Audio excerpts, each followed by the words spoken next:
90 రోజుల కోర్సు పూర్తి చేస్తే చాలు 100% ప్లేస్మెంట్ సపోర్ట్ తో సాఫ్ట్వేర్ జాబ్ మీ సొంతం. వెంటనే కోడ్ జ్ఞాన్ డెస్టినేషన్ ని సంప్రదించండి. నమస్కారం అలగరి రవీంద్రనాథ్ గారు. నమస్తే అండి శ్రీ గారు. భార్య మొదటి భర్తతో విడాకులు ఇవ్వకుండానే రెండో పెళ్లి చేసుకున్న తర్వాత రెండో పెళ్లిలో కూడా భర్తకి విడాకులు ఇవ్వాలి అనుకున్న సందర్భంలో భర్త దగ్గర నుంచి భార్య భరణం ఎక్స్పెక్ట్ చేయొచ్చు అంటారా? చట్టం ఏం చెప్తుంది దీని గురించి? అండ్ రీసెంట్గానే ఈ కేసు గురించి సుప్రీంకోర్టు ఒక కీలక తీర్పు కూడా ఇవ్వడం జరిగింది. దానికి సంబంధించిన డీటెయిల్స్ ఏంటి సార్? 1999లో ఒక ఆయనతో మ్యారేజ్ చేసుకుంది. మ్యారేజ్ చేసుకున్న తర్వాత 2005లో వాళ్ళిద్దరి మధ్య ఏవో కారణాలు రీత్యా ఒకరికొకరు దూరంగా ఉన్నారు. దూరంగా ఉన్న సందర్భాల్లో డివోర్స్ అయితే అఫీషియల్గా వాళ్ళు ఎక్కడ తీసుకోలేదు. వాళ్ళిద్దరి మధ్య ఒక చిన్న పత్రం, ఒక ఎంఓఏ లాగా ఒక చిన్న పేపర్ మీద రాసుకొని ఇక మేమిద్దరం దూరంగా ఉంటాం, విడిపోతాం అని చెప్తూ అలా ఉండిపోయారు. దాని తర్వాత ఈవిడ మళ్ళీ 2008లో ఒక మ్యారేజ్ చేసుకుంది వేరొక వ్యక్తితోటి. మ్యారేజ్ చేసుకున్న తర్వాత వీళ్ళకి ఒక 2009లో అనుకుంటాను వాళ్ళకి ఒక అబ్బాయి కూడా పుట్టాడు.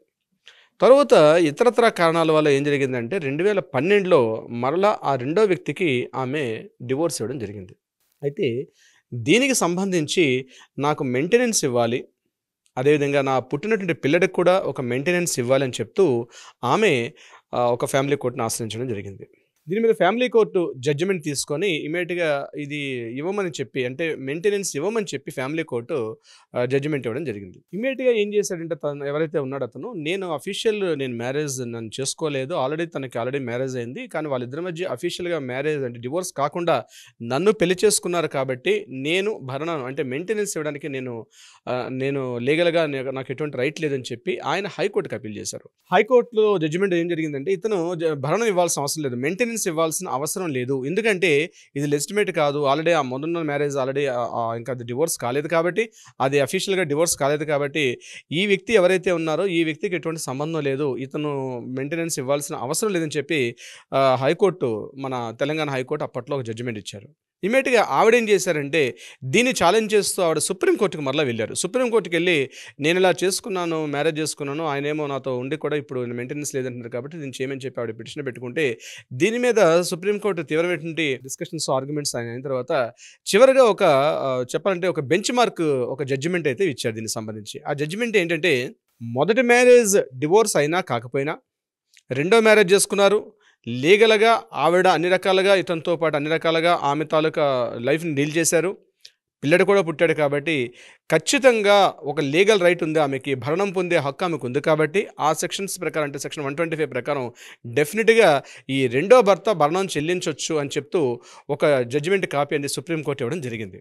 అంటే ముందు మ్యారేజ్కు సంబంధం లేదు, కానీ ఆల్రెడీ 2008 నుంచి వీళ్ళు ఆల్రెడీ ఒక మ్యారేజ్ చేసుకున్నారు, ఒక బాబు కూడా వీళ్ళ ఫ్యామిలీలో ఉన్నారు కాబట్టి డెఫినెట్గా రెండో భర్త ఎవరైతే ఉన్నారో రెండో భర్త మెయింటెనెన్స్ ఇవ్వాల్సిందే అని చెప్తూ సుప్రీంకోర్టు జడ్జిమెంట్ ఇవ్వడం జరిగింది దీనికి సంబంధించి. సో ఇక్కడ ఈ కేసు ఏంటంటే రేర్ కేసు కింద మనం పరిగణిస్తాం. అంటే ఇలా జరిగింది కాబట్టి ప్రతి కేసులో కూడా ఇట్లానే జడ్జిమెంట్ వస్తుందంటే నేనైతే చెప్పేది అంటే ఇది అన్ని కేసులకి అన్ని జడ్జిమెంట్కి ఇది వర్తించే అవకాశం ఉండదు. ఫస్ట్ ఏంటంటే మొదటి మ్యారేజ్ ఇంకా డివోర్స్ అఫీషియల్గా కాకుండా ఏదో పేపర్ మీద రాసుకున్నాం, లేదా వాట్సాప్లో మెసేజ్ పెట్టాం, లేకపోతే ఇద్దరం దూరంగా ఉన్నాం కాబట్టి నేను రెండో మ్యారేజ్ చేసుకుంటాను అనడం కూడా తప్పు. ఎందుకంటే అది బైగమిక్ ఎందుకు వస్తుంది అతనికైతే? అంటే ఒక మొదటి మ్యారేజ్ నుంచి అతను విడాకులు పొందకుండా, అంటే చట్ట ప్రకారంగా న్యాయపరంగా అతను ఎటువంటి విడాకులు పొందకుండా రెండో భార్యను చేసుకోవడం తప్పు. ఎట్ ద సేమ్ టైం మహిళ కూడా వర్తిస్తుంది అది. సో దానికి తగ్గట్టు ఏంటంటే మొదటి ఒకవేళ అట్లాంటి సందర్భాల్లో తప్పనిసరిగా మొదటి మ్యారేజ్ ఏదైతే ఉందో మొదటి మ్యారేజ్ ఖచ్చితంగా ఒక లీగల్గా దాన్ని క్రాస్ చేసిన తర్వాత మాత్రమే రెండో మ్యారేజ్ అనేది వ్యాలిడ్కి వస్తుంది. ఈ కేసు ఇప్పుడు రేర్ కేసుగా మనం చెప్తాం కాబట్టి ఇది ఈ సందర్భంలో వాళ్ళ మధ్య జరిగింది. ఒక ఫ్యామిలీ రిలేషన్షిప్ ఉన్నారు, సొసైటీలో కూడా వాళ్ళు భార్యాభర్తలుగా చలామణి అయ్యారు, ఒక బాబును కూడా ఉన్నారు కాబట్టి దీన్ని మాత్రం పరిగణలో తీసుకొని ఈ కేసు ఇవ్వడం జరిగింది. కానీ ఇదే చట్టాలు ఇలానే తీర్పులు ఇచ్చాయి కాబట్టి తప్పనిసరిగా ఈ జడ్జిమెంట్ కాపీ ఏదైతే ఉందో సుప్రీంకోర్టు జడ్జిమెంట్ యాస్టీస్గా మాకు కూడా వర్తిస్తుందని చెప్పి మిగిలిన కేసులకు వెళ్తే మాత్రం బహుశా నాకు తెలిసినంతవరకు ఇది వర్తించే అవకాశం చాలా తక్కువ. అంటే కేస్ టు కేస్ డిఫరెన్స్ ఉంటుందంటారా సార్? కేస్ టు కేసు అని కాదు కానీ ఇక్కడ ఈ పర్టికులర్ కేసు ఏంటంటే అక్కడ మహిళ యొక్క హక్కులు పరీక్షించడం కోసం సుప్రీంకోర్టు ఇచ్చిన జడ్జిమెంట్. అంటే 2008 నుంచి కూడా ఆవిడ రిలేషన్షిప్లో ఉంది.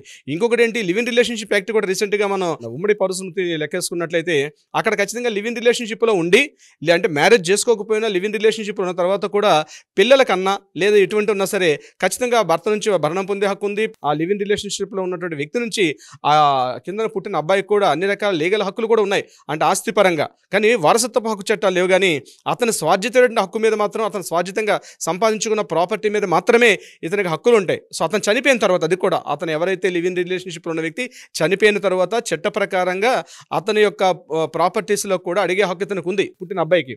అంటే దాన్ని కన్సిడర్ చేశారు. కాబట్టి ఈ కేసును కూడా రేజ్ కేసుకుని ఏం చేశారంటే, మ్యారేజ్ చేసుకున్నారా పక్కన పెట్టండి, మొదటి భర్తగా తను డివోర్స్ ఇచ్చారో డివోర్స్ విషయాన్ని పక్కన పెడితే తను సెకండ్ హస్బెండ్ తోటి తన ఒక మ్యారిటల్ స్టేటస్లో ఉన్నారు. సొసైటీలో ఒక హస్బెండ్ వైఫ్ కపుల్స్గా వాళ్ళు చలామణిలోకి అయ్యారు. వీళ్ళకి ఒక న్యాయపరంగా ఒక అబ్బాయి కూడా పుట్టాడు. కాబట్టి ఖచ్చితంగా డివోర్స్ తీసుకున్న సందర్భంలో, రెండవ భర్త డివోర్స్ తీసుకున్న సందర్భంలో కూడా ఖచ్చితంగా భరణం ఇవ్వాల్సిందే అని సుప్రీంకోర్టు తీసుకున్నారు. అయితే నేను మరీ చెప్తున్నాను, ఈ జడ్జిమెంట్ కాపీ యాస్టీస్గా అందరికీ వర్తిస్తుందంటే కేసెస్ టు కేసు మారిపోయే అవకాశం ఉంటుంది. కాబట్టి అందరికి ఇట్లా ఉండే అవకాశం లేదు. అది మరలా నేను చెప్పినట్టుగా డివోర్స్ తీసుకోకుండా అఫీషియల్గా డివోర్స్ తీసుకొని మాత్రమే వెళ్ళమని చెప్తాను. లివ్ ఇన్ రిలేషన్షిప్ కూడా అంత మంచిది కాదు.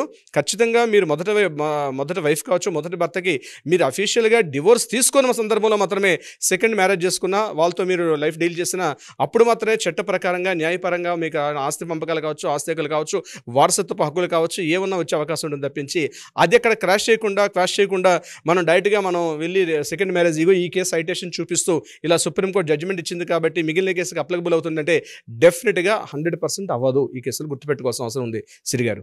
అండ్ అలాగే సార్, ఎవరికైనా కూడా ఫ్యామిలీ రిలేటెడ్గా కావచ్చు, ఎస్పెషలీ ఇలాంటి డివోర్స్ కేసెస్ కింద చాలా రకరకాల డౌట్స్ అయితే ఉంటూ ఉంటాయి. దానికి సంబంధించి మేము లీగల్ పరంగా వెళ్ళాలి అనుకునే వాళ్ళు ఎవరైనా కూడా మిమ్మల్ని సంప్రదించాలి అంటే ఎలా ఉంటుంది సార్? ముఖ్యంగా ఈ ఉమెన్స్ డొమెస్టిక్ వైలెన్స్ కావచ్చు, లేకపోతే మహిళా హక్కులు కావచ్చు, హిందూ వారసత్వ హక్కు, అదేవిధంగా హిందూ మ్యారేజ్ యాక్ట్, వీటికి సంబంధించి రకరకాల కేసులు వస్తుంటాయి.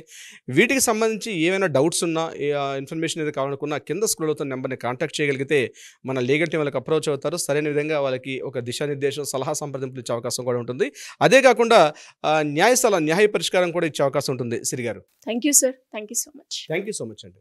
సుమన్ టీవీలో మీ పర్సనల్ అండ్ బిజినెస్ ప్రమోషన్స్ కోసం కింది నెంబర్కి కాంటాక్ట్ చేయండి.